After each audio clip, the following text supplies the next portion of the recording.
Welkom ook aan die aanlyn kykers by hierdie geleentheid, die 5de Sondag in Paastyd. En Sondag waar ons nadink oor die Here wat uiteindelik ons enigste troos in lewe en sterwe is. En uiteindelik dan in Jesus, die goeie herder, wat sy lewe aflê vir sy skape. So ons wil daaroor saamgesels en met mekaar daaroor praat.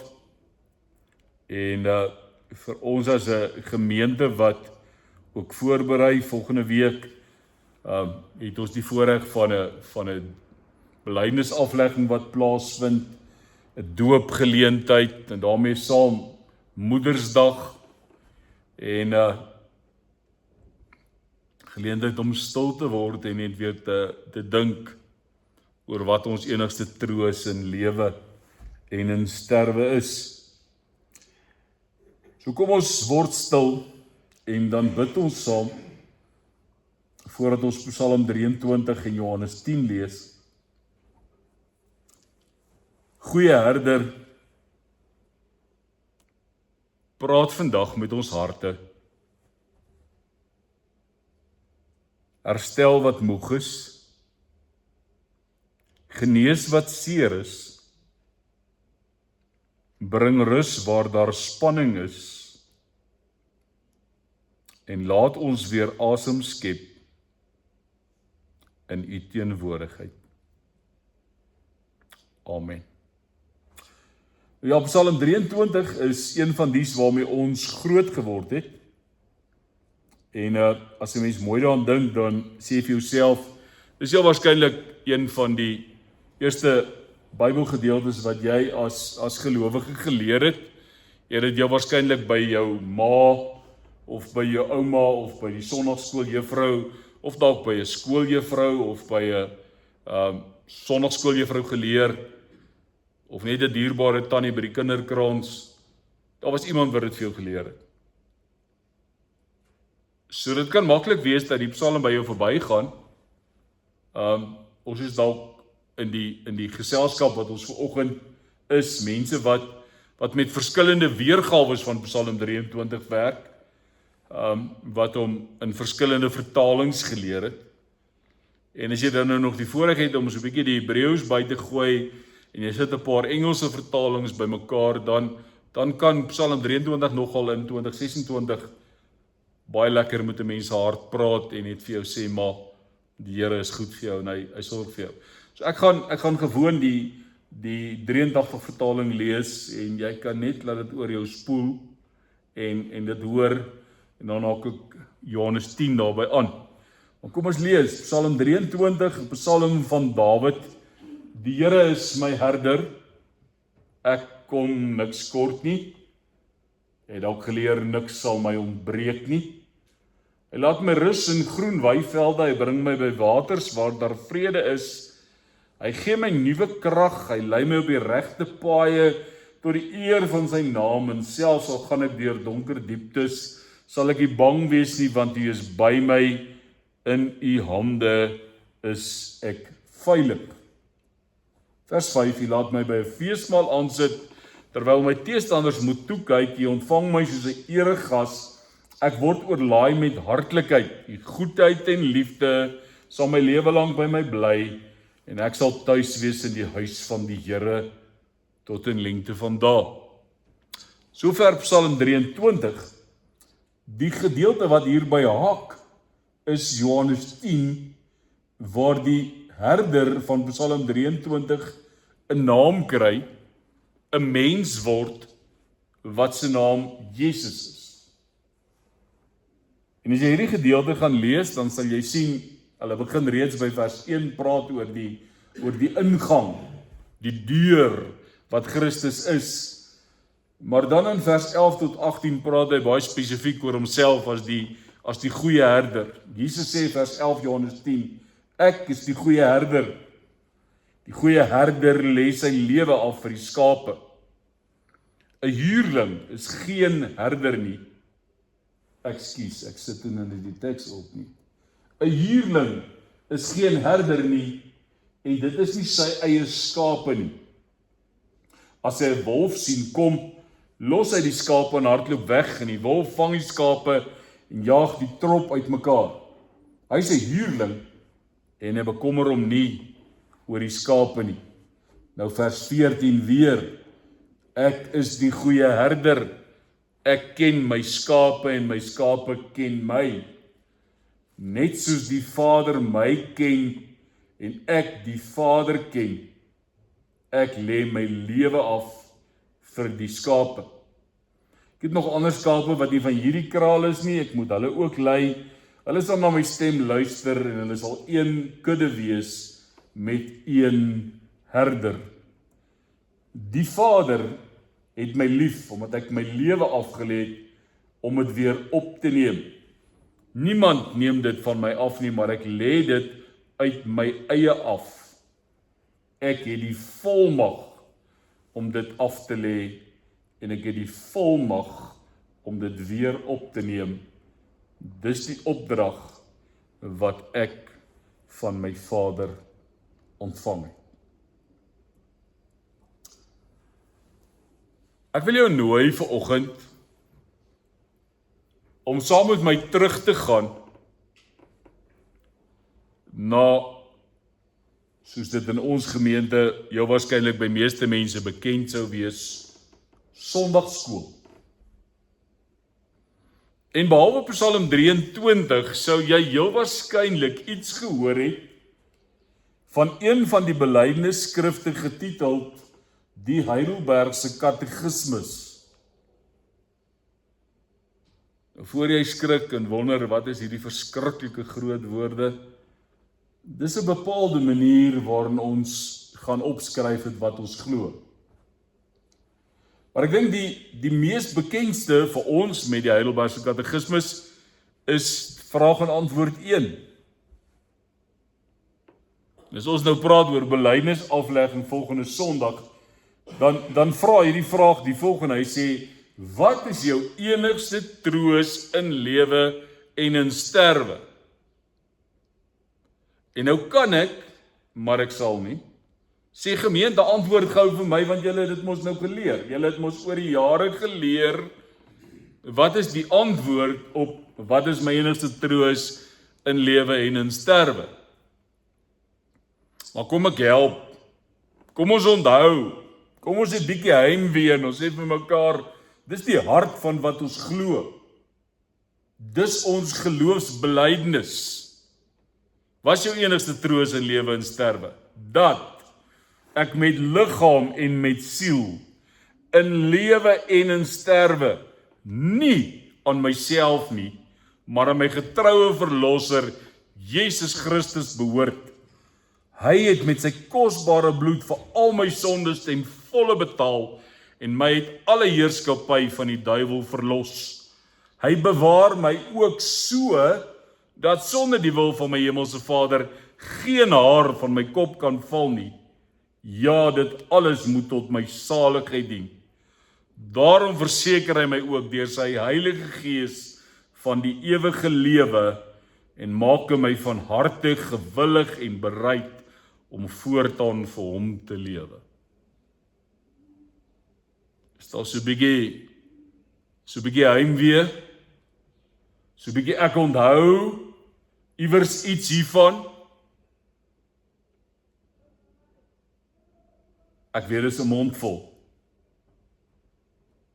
Hy sê vir my sê, "Jo, ek onthou dit, maar is nou nie presies so nie, maar kom ons sê vir mekaar die volgende.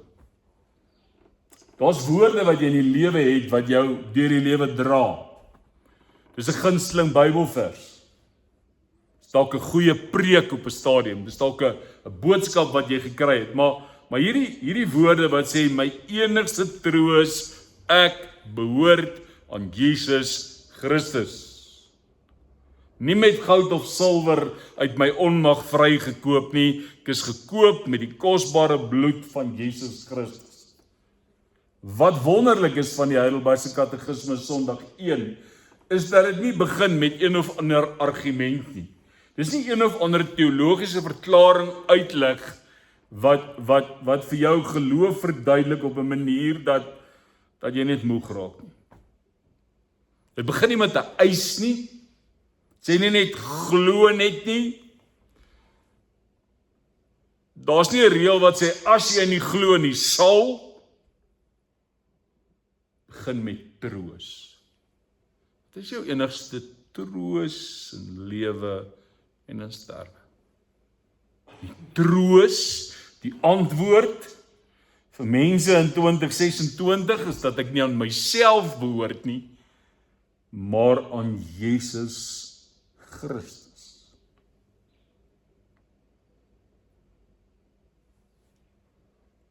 Hoekom is dit 'n woord vir ons tyd? Want ons leef in 'n samelewing waar ons toenemend onsself isoleer. Waar ons toenemend glo ons is tot alles in staat. Nou weet ek die Bybel sê ons is tot alles in staat deur Christus wat ons krag gee. Maar daar is so 'n independentisme dat ek op my eie kan baie keer soos 'n kleintjie van 2 jaar oud wat sê ek sal self. Klink die volgende sinne vir jou iets waarmee jy kan assosieer. Ek moet self regkom. Ek sal self sterk wees. Ek kan dit self dra. Ek sal my eie plan beraam. Ek sal almal self gelukkig hou.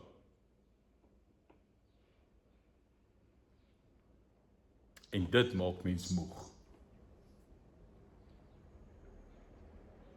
Hierdie aangewese wees op jouself is uitputtend. Dit wurg die lewe uit jou uit.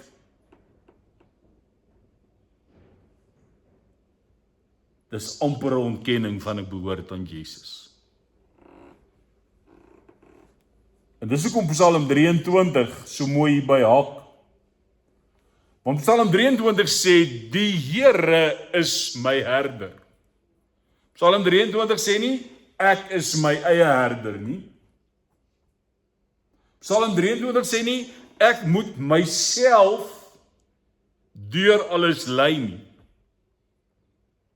Ek moet tog maar vir julle die prentjie oor die herder verduidelik destyds, as hy praat van groen weivelde en waters waar daar vrede is. Dis nie die Suid-Afrikaanse landskap met lekker groen weivelde waar ons die skape in 'n kampie injaag.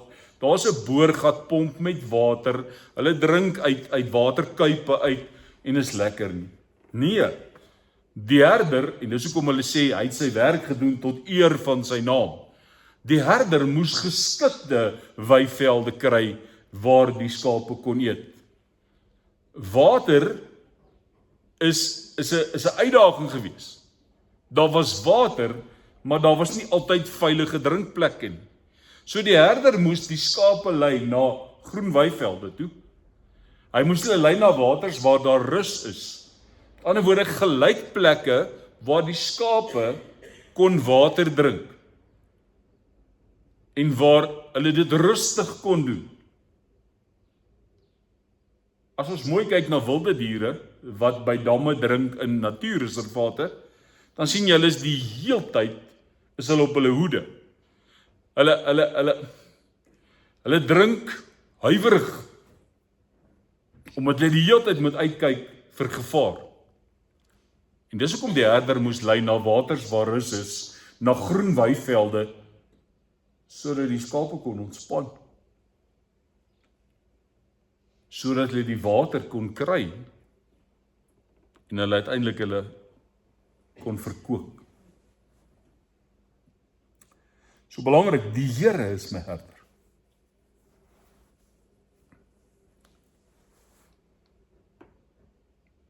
En dan sê ons vir mekaar, hierdie herder kry 'n gesig, 'n stem, 'n naam. In Johannes 10, Jesus Christus. En wat maak hierdie herder? Hoor net hoe word dit vergelyk tussen 'n goeie herder en 'n huurling. Die goeie herder bly en hy lê sy lewe af vir sy skape. 'n huurling hardloop weg. Hy gee niks om vir die skape nie.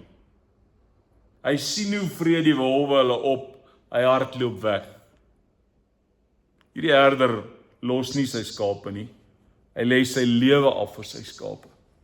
Destyds as jy praat oor die ingang, die eerste 10 verse, dan was dit dikwels so dat daar nie 'n hek was by daai kraal nie, en dat die herder letterlik in die hekgedeeltes so oor sou gaan lê in die nag. En dan sou hy slaap en sou die skape binne in die kraal bly. So hy het hulle beskerm, hy het hulle opgepas. Maar die herder bly. Die herder hardloop nie weg nie. Wanneer die kruis kom, wanneer die volmag om sy lewe af te lê en die volmag om sy lewe op te neem gebeur, wanneer dit moeilik raak, hardloop hy nie weg nie. Nie by die kruis nie, nie langs jou siekbed nie, nie wanneer jy bekommerd is nie, nie wanneer daar trane oor jou wange rol nie, nie wanneer jy benoud is nie, die herder bly.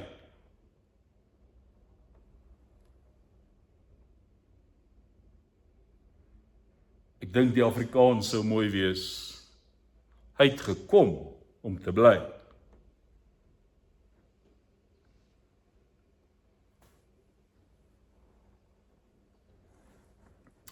Die ou vertaling van Psalm 23 op 'n stadium sê, langs die waters waar daar vrede is en in die groen weivelde, wat maak hy?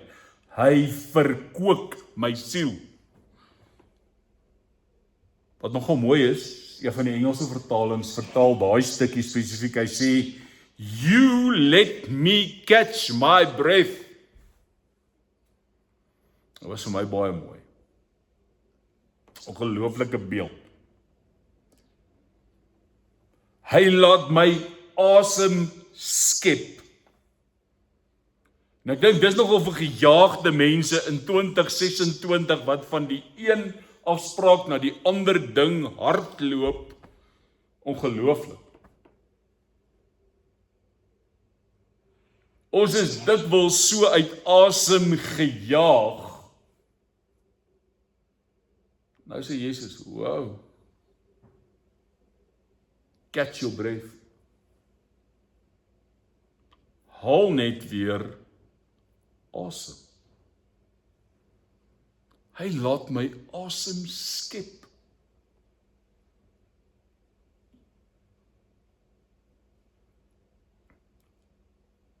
Want ek is uit asem. Ek is sonder asem. Maar belangrik, wat gebeur met ons as ons paniekerig raak? Ons haal vlak asem. Ons verloor ons asemhalingsritme.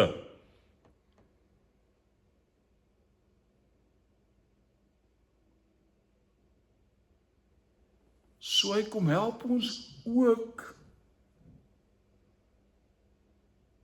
om in en uit te asem. Om net weer rustig te raak.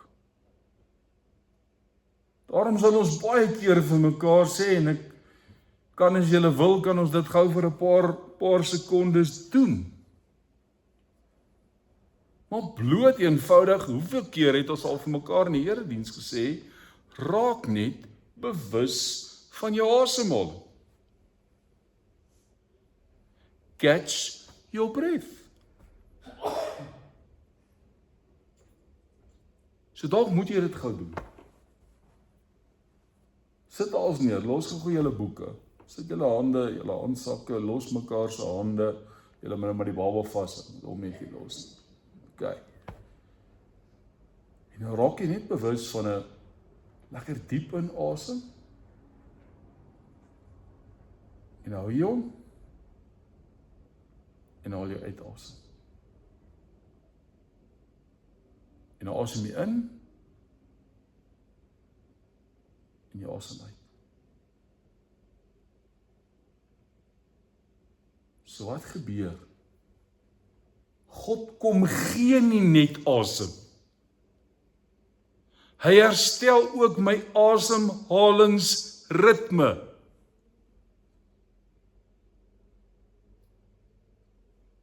En dan dink ek aan Genesis toe hy ons geskep het, en hy wat gesê het? Hy blaas asem in ons neuse in. Hy blaas asem in ons lewe in. Ons kan nou lekker op die Hebreëus daaroor ingaan van die Ruach Jahweh, want dit is die gees van God, wat in jou ingeblaas word.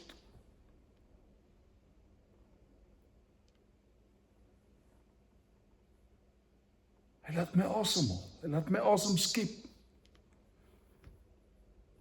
En baie van julle ken dit, julle verstaan dit. As mense asem versteur word, dan raak die hele mens benoud.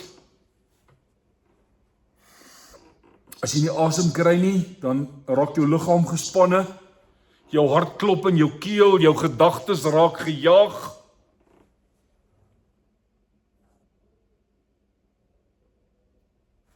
Baie van ons ouer lidmate ken dit, asemnood.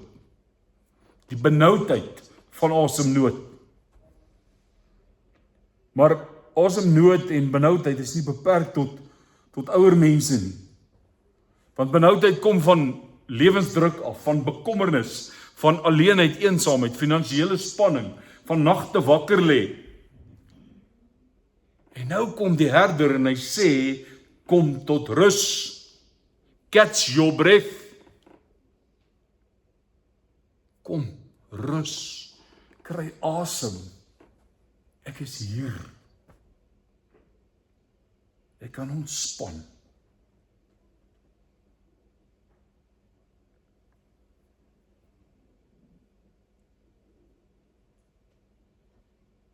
Jy moet vandag dit weet.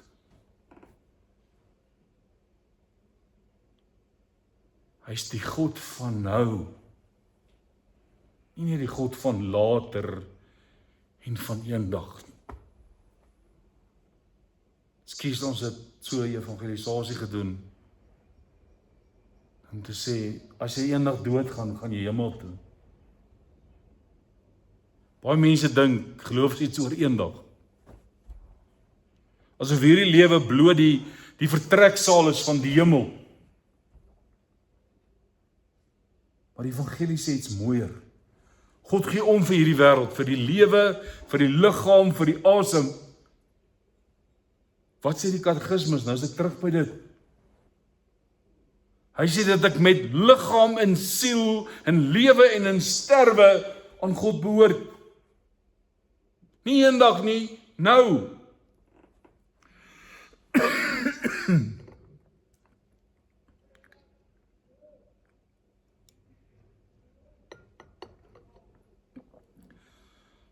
Hy sê nie die God van later nie. Hy is die God van nou. Hy herstel nie net eendag nie. Hy herstel reeds vandag. Hy bring vandag rus in benoudheid. Hy gee vrede in onrus. Hy laat weer blom as ons gedink het is klaar.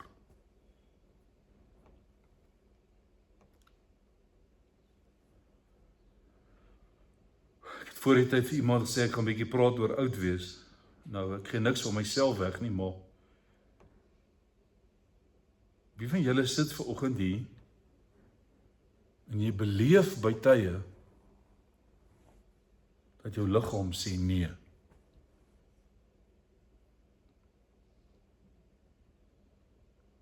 Of jy maak die skokkende ontdekking, iets wat vroeër 'n kwartier gevat het, vat nou 'n dag.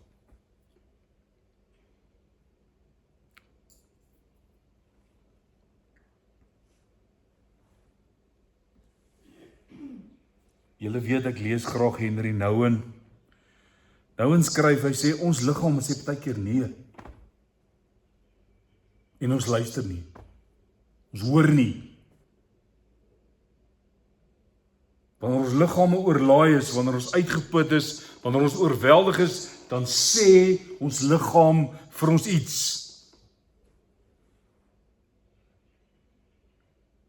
En as jou liggaam sê nee,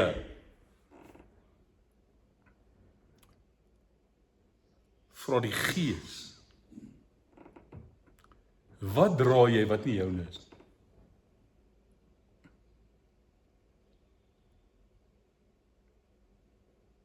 Watter laste dra jy wat nie joune is?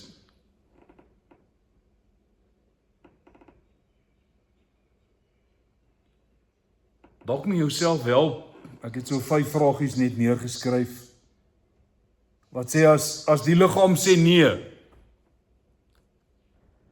Wat help? Hoe onderskei ek?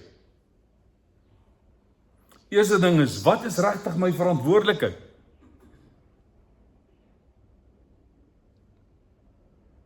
Ek dink jy sit vandag hier en jy sê, daar's 'n paar goed wat ek maar kan los. Dis nie my verantwoordelikheid nie. Sit net vir 'n oomblik, dis die tweede een. Wat dra ek op die oomblik wat nie myne is nie? Wat dra ek wat aan iemand anders behoort?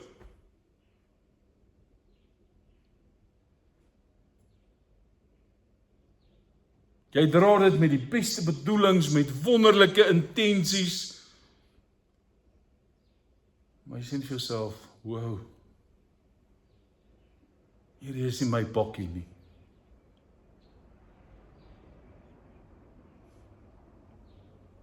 Ander ding, as jou lyf sê nee, wat probeer ek beheer? Hoekom druk ek my lyf? Hoekom druk ek my liggaam?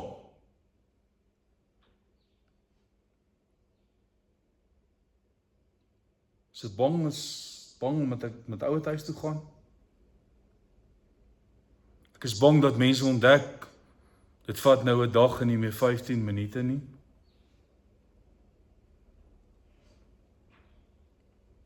Gaan mense skielik dink, wat's nou fout?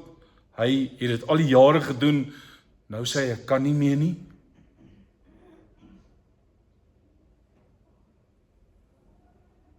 So wat probeer ek subtiel beheer?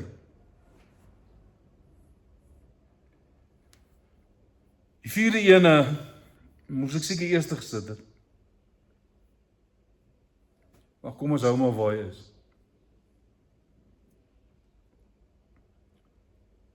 Wat sit jy vandag mee? Uit skuldgevoelens.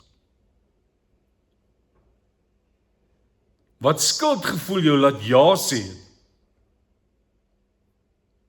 En nie noodwendig jou roeping in Christus nie.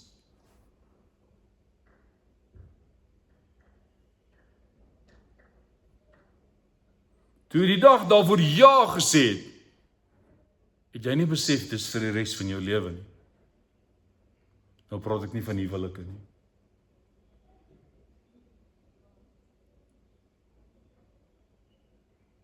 So wat is die goed wat jy uit skuldgevoel uitdra? Wat jy net nie die guts het om te sê nee nie. Want hoe gaan hierdie mens nou sonder my regkom? Laaste een.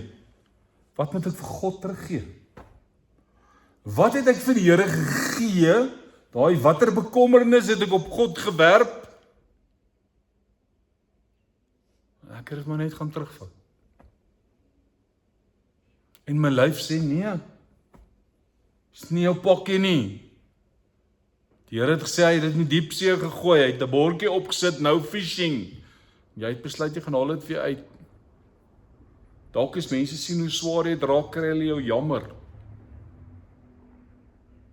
So wat moet jy vir God teruggee?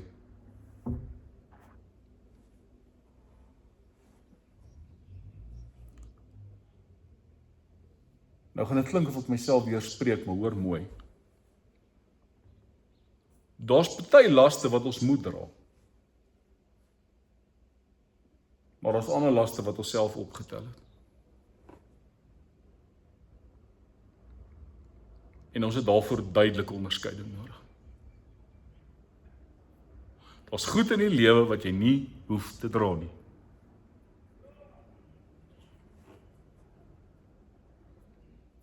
Dis hoekom Jesus sê, kom na my toe almal wat uitgeput en oorlaai is en ek sal julle rus gee.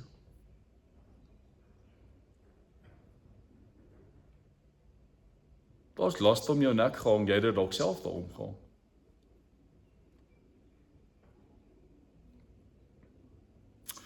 Maar, hier is die goeie nuus. Die goeie nuus nie, maar kom ons noem dit 'n reality check. Dit gebeur nie net met ouer mense nie.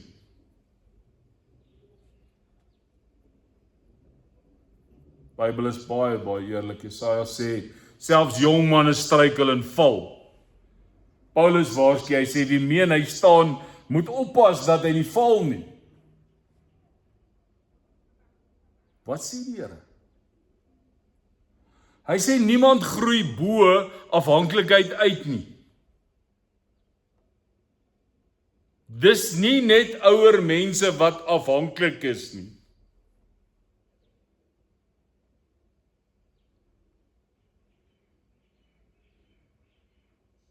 Dis jong mense ook. Dis sterk mense. Dis slim mense. Ons almal het 'n herder nodig. Ons almal het die herder nodig.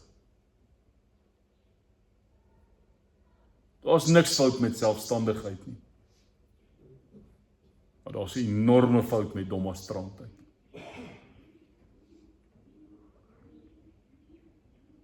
Ons mag maar in afhanklikheid leef.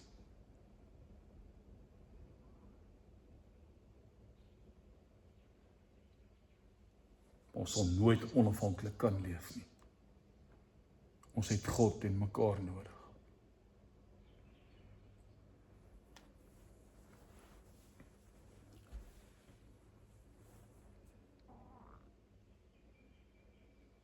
Kom leef ons in 2026 asof alles van ons afhang.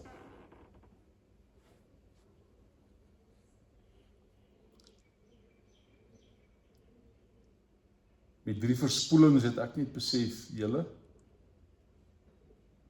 water laat hom nie reguleer nie. Mense het nie beheer daaroor. Maar ons wil selfs riviere beheer. Ons wil selfs probeer om water in beweging te bring.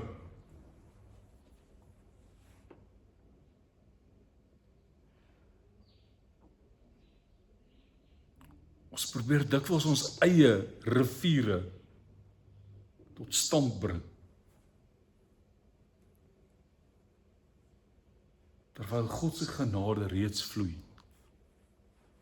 Sy genadewater is reeds tot ons beskikking. Die Heilige Gees hou nie op nie. As jy Johannes 7 gaan lees oor strome lewende water sal uit julle binneste uitvloei, dan sê hy net verder. Daarna vers 37 gaan sê hy, hierdie strome lewende water, sê hy, dit is die Heilige Gees, want die Gees was nog nie uitgestort nie.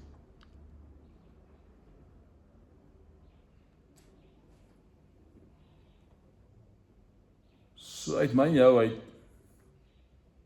sal 'n strome lewende water vloei, wat ons nie self hoef te maak of te vervaardig nie. Dis die werk van die Gees. Selfs in die woestyn hoef daar nie innerlike droogte te wees. Selfs in die woestyn blom die afgodille. Voel soms droog in jou lewe, maar daar's water.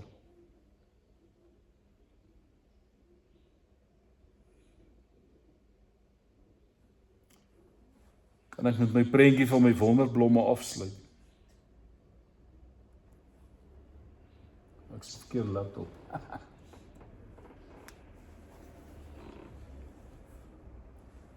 Ek het verlede week vir julle gesê, hulle blom weer. Elke jaar kom hulle en gaan hulle.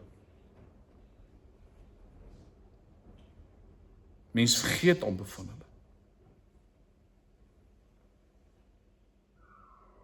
En dan in hierdie seisoen, staan hulle weer helder en lewendig.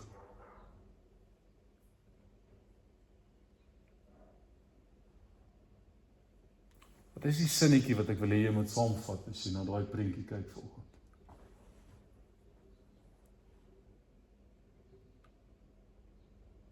Party wonderwerke skree nie. Hulle blom net weer.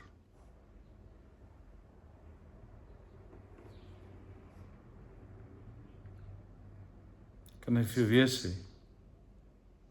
Party wonderwerke skree nie. Hulle blom net weer.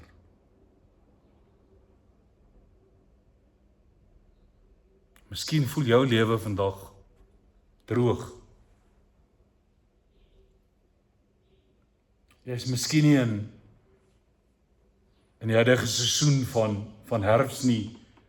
Dis winter, dis kaal, dis swaar.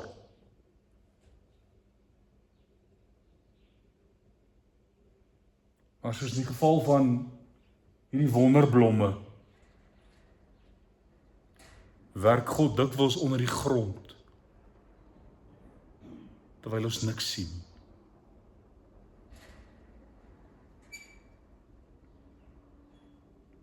En op sy tyd, op sy dag, blom hulle weer.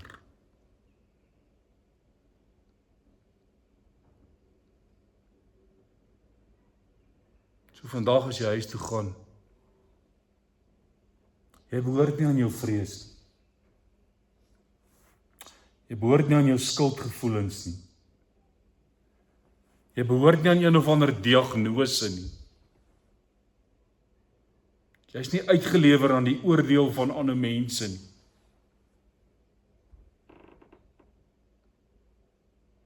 Jy behoort aan Jesus Christus. Met sy kosbare bloed het hy my vrygekoop. Dis my anker. Dis my vaste hoop. Behoort aan die Here, niks sal my ooit van hom kan skei. Met sy kosbare bloed het hy my vrygekoop. Dis my anker. Dis my vaste hoop. Daarom kan jy asem skep. Daarom kan jy rus. Daarom kan jy laat gaan. Daarom kan jy opstaan. Daarom kan jy weer blom.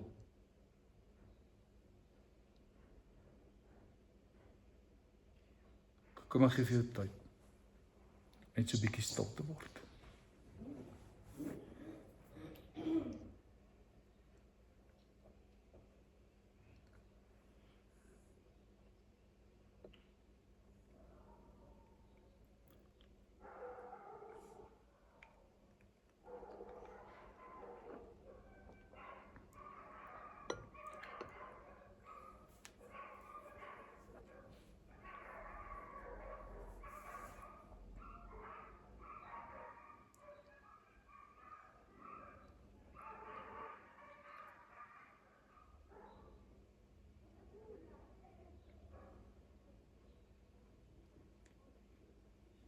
Goeie Herder,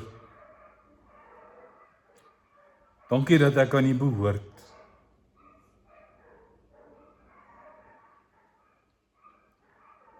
Vat asseblief dit wat swaar geword het. Herstel my ritme.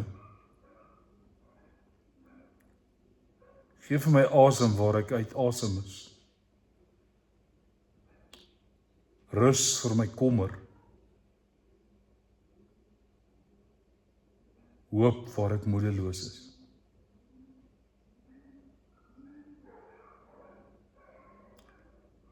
Laat daar weer blomtyd kom in my lewe. Ongeag van die seisoen. Mag daar weer blomme wees. Amen.